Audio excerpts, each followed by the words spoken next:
Merci beaucoup Ibra. Nous sommes venus comme par le passé au niveau donc de ce salon international de l'agriculture de Paris avec une forte délégation sénégalaise dans laquelle le ministre de l'élevage qui nous accompagne.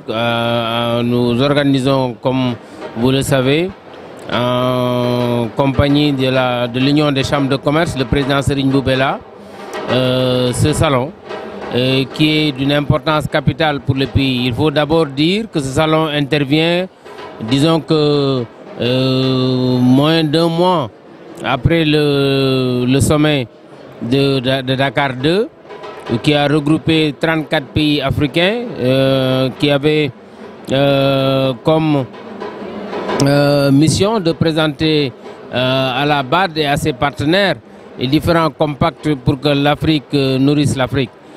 Ça a été une occasion pour le Sénégal de présenter également son programme. Nous avons un ambitieux programme sous la conduite de son Excellence M. le Président Macky Sall pour nourrir le Sénégal, ou assurer la souveraineté alimentaire d'ailleurs du Sénégal dans les 5 années, d'ici 5 ans du moins, avec une culture abondante.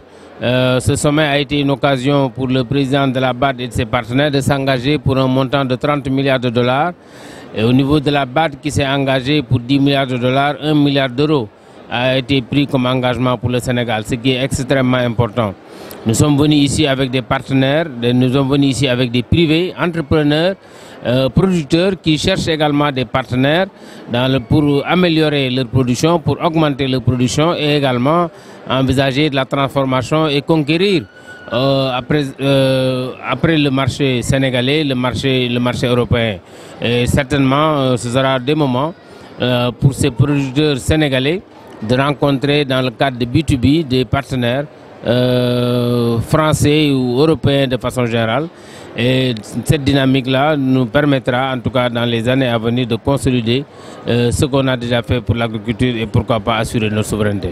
Bon, vous savez, d'abord de façon générale, ce qu'il faut reconnaître, au-delà du Sénégal, déjà avant de parler du Sénégal, nous avons aujourd'hui 65% des terres arables disponibles qui sont en Afrique.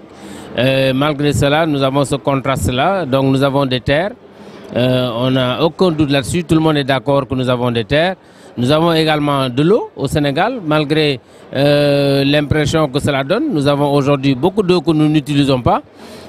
Nous avons déjà, rien que sur l'eau qui vient dans le fleuve, c'est des milliards de mètres cubes qui sont perdus chaque année, déversés dans le fleuve Sénégal. Et on aurait pu récupérer ces eaux et développer notre agriculture.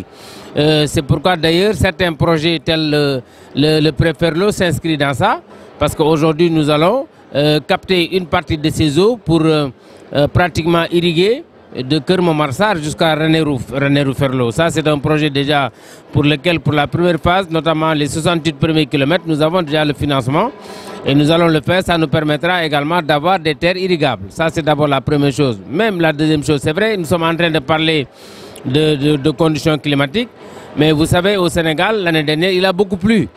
Mais il a beaucoup plu. Aujourd'hui, une bonne partie de cette eau, on ne l'a pas utilisée alors qu'on aurait pu l'utiliser. C'est peut-être, si vous regardez qu'au Sénégal, il a plu entre 200 mm au nord et 1800 mm au sud.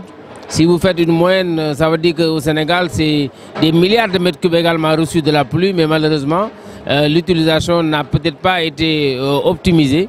Et je pense que malgré donc, ces problèmes que nous rencontrons, nous avons quand même de bonnes perspectives encore dans l'agriculture, avec l'eau, avec les terres.